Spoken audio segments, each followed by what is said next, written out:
Welcome back to my YouTube channel. Magandang hapon sa lahat. Mga kabagis, ikaw ba ay nag-aalaga na ng baboy, fatteners, for how many attempts pero hindi mo pa rin nakuha yung pinakamagandang timbang na pwede mong makuha in a short period of time?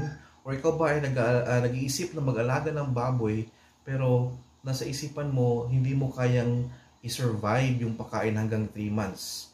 So kung ikaw yan mga kabagis, huwag kalimutang tapusin mo tong video na to kasi para to sa'yo. At huwag kalimutang i-like, i-comment at mag-subscribe kayo sa YouTube channel natin kung first time nyo pa lang sa ating YouTube channel. And just keep on watching.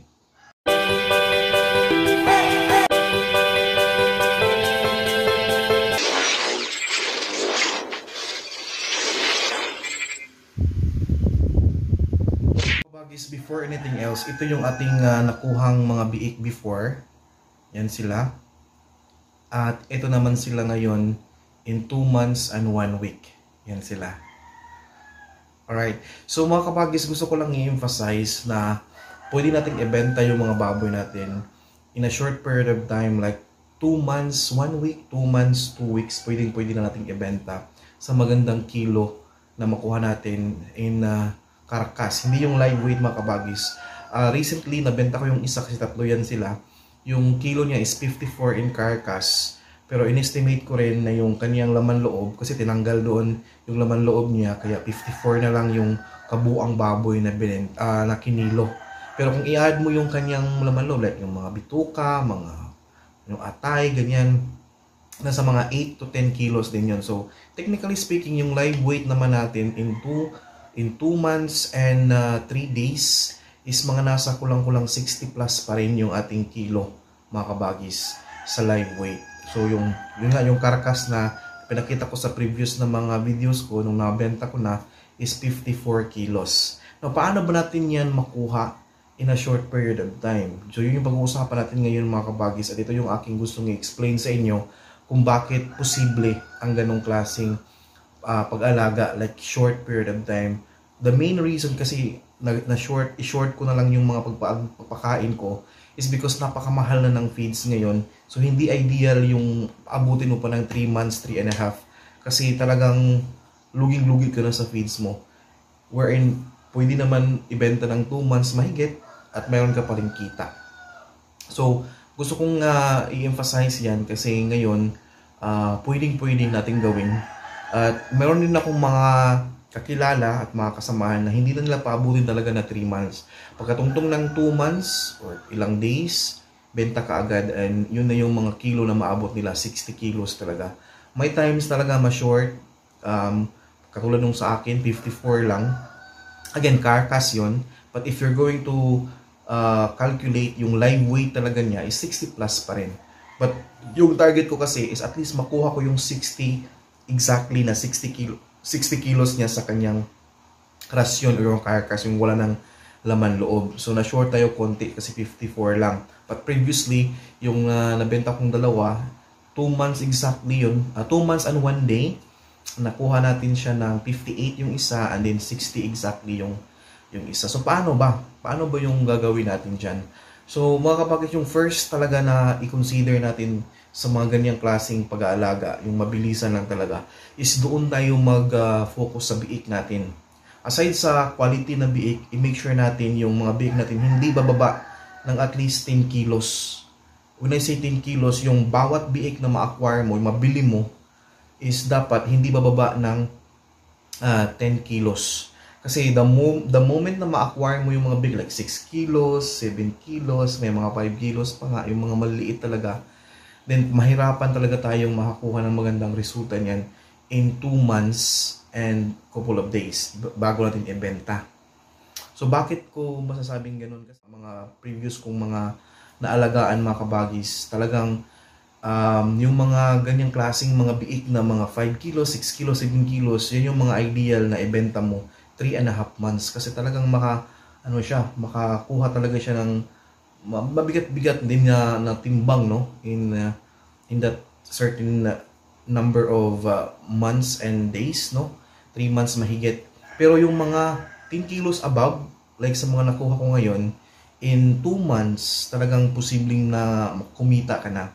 Kasi kung imaginein mo, i-calculate ko lang mga kabagis ha, Yung kuha kasi dito sa amin ngayon is 220 na yung carcass. So yung 220, i-multiply mo yan kabagis. For example, yung nakuha ko is 54. So nasa 11,880. So yung bili ko sa baboy or sa biik na yan is 3,000. I-minus mo sa 3,000. Okay. So mayroon ka pang 8,880. I-minus mo yung feeds dyan. So ito na nga mga kabagis, na kung naalala ninyo yung previous upload ko, magkano na lahat na gastos natin sa feeds. Mayroon dyang video dyan. Kung napansin ninyo or nakuha ninyo yung total is 10,600 lang. Sa tatlo na yun ha, in that 2 months and ilang days lang. Kasi yung last na natin na sako, yun na yung ating hinihintay na maubos nila, and then i-dispatch natin yung dalawang natira. So sabihin na lang natin na i-divide natin yan into 3, 10,600. Nasa mga 3,533 yung nakonsumo nilang feed. So magkano na ngayon? 8,880, no? Minus 3,533. So I still have that profit. Clean profit na po ito. Kasi yung 10,600 na yun, nandun na yun lahat. Yung mga vitamins, sinali ko na. So yung clean profit ko in a short period of time mga kabagis na 2 months and 3 days sa isang baboy is nasa 5,347. Not bad. It could be or it could be higher, no? Yung makuha ko dyan kung pinatuloy ko pa siya hanggang 3 months to 3.5. Pero konti lang yung difference. Kasi nga mayroon siyang chance, no, na mas malaki pa dyan ang profit ko sa isang baboy. However, mayroon ding chance na bababa. Kasi nga, yung presyo ng kuha nila ngayon sa rasyon or carcass is napakagalaw, no? Pababa, pataas. So, napakagalaw talaga. So, we don't know next month, kung next month ko pa yan ibenta, we don't know kung 220 pa rin yung kuha nila. Baka may chance na bababa din.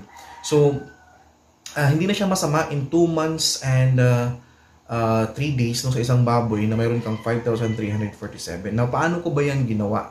Paano natin yan talagang dinaskartihan? So, unang-una, yung sinabi ko nga mga kabagis is yung biik mo dapat hindi bababa ng 10 kilos ang bawat isa. Kiluhin mo yon, yung mismong biik niya, kiluhin mo talaga. Hanapan mo ng paraan mga kabagis na makahanap ka talaga ng quality na biik and then 10 kilos above. So, may mga kamahalan konti yan compared doon sa mga maliliit na talagang ibenta lang sa'yo ng the same na price. But ito, may mga cases na yung binibilhan ko kasi is ang calculation namin kapag 8 kilos, no, mayroon siyang sa 8 kilos na baboy, ang presyo niya doon is 2.5 kung 8 kilos.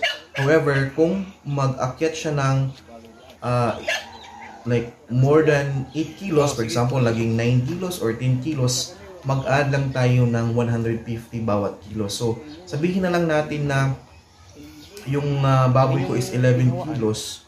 So, nabili natin siya ng magkano? So, 150 times 3. Tama ba? So, that's gonna be 450. 450, i-add mo lang siya sa 2.5. So, mga nasa 2,950. So, almost 3K yung baboy ko na nakuha ko na 11 kilos. Again, kung 8 kilos siya, pagka timbang ng biik 8 kilos, automatic 2.5 yun. Kapag mag-exist siya ng 1 kilo, 2 kilo, 3 kilo, mag-add ka lang ng 150 per kilo. Yun yung ginagawa nila, yung mga binibilhan ko ng biik. I don't know sa mga area ninyo kung paano ninyo binibili yung biik ninyo. Basta yun yung ginagawa nila. And there will be a big possibility for me to really mag-demand ako na dapat ang bibilihin ko is nasa mga 10 kilos above. Kasi I can still pay the difference, no? Nung per kilo. So yun yung ginagawa ko mga kapag sa biik pa lang, dapat talagang mag-focus ka na dyan. Yung pakain natin is simple lang. The moment na ma-acquire mo yung mga biik mo, secure ka ng feeds na pre-starter. Whatever yung mga pinakainan nila doon sa binilhan mo, you really need to follow doon sa structure ng pagkain natin in a short period of time.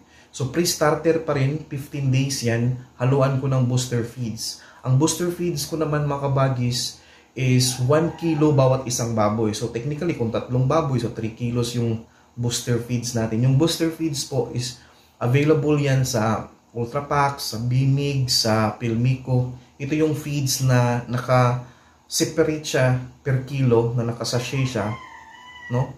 Or naka-pack siya per kilo. At may kamahalan siya konti. Ihalo mo lang yan sa pre-starter. Yung pre-starter naman po, in 15 days, ang baboy natin or biik natin makaubos ng mga 10 to 15 kilos or ang bawat isa. No? Makaubos sila ng 10 kilos to 15 kilos. Depende kung paano ninyo papakainin yung baboy ninyo. Ang technique ko naman dyan is walang sukat. Meaning to say, kung anytime na manghingi sila, bigay ka. Pakunti-kunti lang pero i-make sure mo na talagang mabusog sila. Malalaman mo yan kasi once busog na yan, pabayaan nila yung feeds na natira doon tapos maghiga na yan or matulog na yan. So makita mo na yan na yung pinaka-maximum nilang maubos. So i-maintain mo lang yan hanggang sa maubos yung pre-starter. Ito naman yung panahon na kailangan ka mag-alalay ng talbos ng kamote at dapat hindi mo yan walain sa mga kabagi, sa routine mo once mayroon kang mga fatteners. Kung wala namang available na talbos ng kamote sa area ninyo, hindi ko nire-recommend na maggamit kayo ng kangkong or anything na talbos ng kamote talaga yung nire-recommend ko kasi siya napaka rich in vitamins talaga yung mga petals or yung dahon ng talbos ng kamote. Malaking potential din siya o tulong din siya sa mga baboy or biik mo na talagang mag-grow sila as fast as they can, no, in that certain period of time. Yung pakain ko ng talbos is once a day lang, once nasa pre-starter feeds pa sila. Now, di ba sabi ko 15 days after that, mag-change tayo ng starter. Yung starter naman natin is we have to make sure na 30 days yung pakain natin. So, technically speaking, i-add mo yung 15 days and then 30 days ng starter is 1.5 na. So, ang mangyari niyan is half month na lang yung pakain mo sa grower or pwedeng 3 weeks, no? Sa pakain mo ng grower kasi pwede mo siyang ibenta ng 2 months and 1 week, 2 months and 3 days, mga ganyan. Depende na sa inyo kung tingin niyo kayang-kaya na ng baboy ninyo abutin yung 60 kilos. So, sa starter naman, ito yung pakain natin in 30 days. Yung first 2 weeks na yan, ang pakain ko sa per baboy is 1/2 to 3/4. Depende yan mga kabagi sa baboy talaga. May mga baboy na kaya nilang ubusin yung 3/4 sa isang kainan lang talaga sa mga ganyang stage. Or ang iba 1/2 lang sa ganyang stage din. So 3 times a day yan kasi short period of time lang nga tayo. So we have to make sure na 3 times a day yung pakain natin. Then this time around, pwede mo nang pakainin sila ng talbos ng kamote sa umaga, sa tanghali at sa hapon. Pakunti-kunti lang din, hindi yung bigyan mo ng marami. Pakunti yung kaya mo lang mahawakan sa kamay mo tapos ipakain mo sa kanila raw yung ginagamit ko mga kabagis. And then after that yung first 2 weeks, di ba, 1/2 to 3/4 yung pakain ko, and then the other 2 weeks naman is i-promote or i-inject ko na or dahan-dahan ko ng mga kabagis yung mga baboy ko to 3/4 to 1 kilo naman bawat kain. And that's really doable, no? Depende lang talaga yan sa klase ng mga baboy. Talagang may mga baboy na malakas kumain din, may mga biik na talagang mahinang kumain, so depende lang talaga yan. Paswerte-swerte lang talaga din yan mga kabagis kung tutuusin yung kung gaano kalakas kumain yung makuha nating biik, no? So doon na 3/4 to 1 kilo ka na, and then papasok na yung grower mo, the same lang din yung setup. And then, observe ka lang kasi may mga ilang couple of days yan na mas kakain sila ng mas marami pa sa 1 kilo bawat isa per meal. Again, depende lang yan. Depende. May mga cases na yan na hindi. May mga cases din na malakas silang kumain. And then, that's the time na mabenta mo. Huwag kalimutan mga kabagis na yung pre-starter stage, dyan tayo right after matapos yan, dyan tayo first purga, first vitamins. Ang gamit ko, Norovet, injectable. And then, pwede mo rin silang injectan ng pampurga na ivermectin or anything na pwedeng pang-inject sa mga maliliit pa na mga biik. But right after that, mahirapan na kasi akong mag-inject sa mga malalaki na. No, after nyan, pag switch naman natin to brewer from starter, pwede mo silang gamitan ng powderized na Latigo 1000 at Vitamin Pro na powderized din, ihahalo mo sa tubig. So, depende na pwede mo rin siyang injectan kung kaya mong injectan na malaki na. So, nasa sa inyo na yan mga kabagi. So, yun lang po yung ginagawa ko. And then, after that, pwede mo nang ibenta. And then, ipa-flash ko ganyan na kalaki yung baboy mo na pwede mong ibenta na papalo niya ng 60 kilos above in a short period of time. And then, yun. Simple lang. And then, huwag kalimutan mga kabagis na ipagpipray din natin yung ating mga inalagang baboy.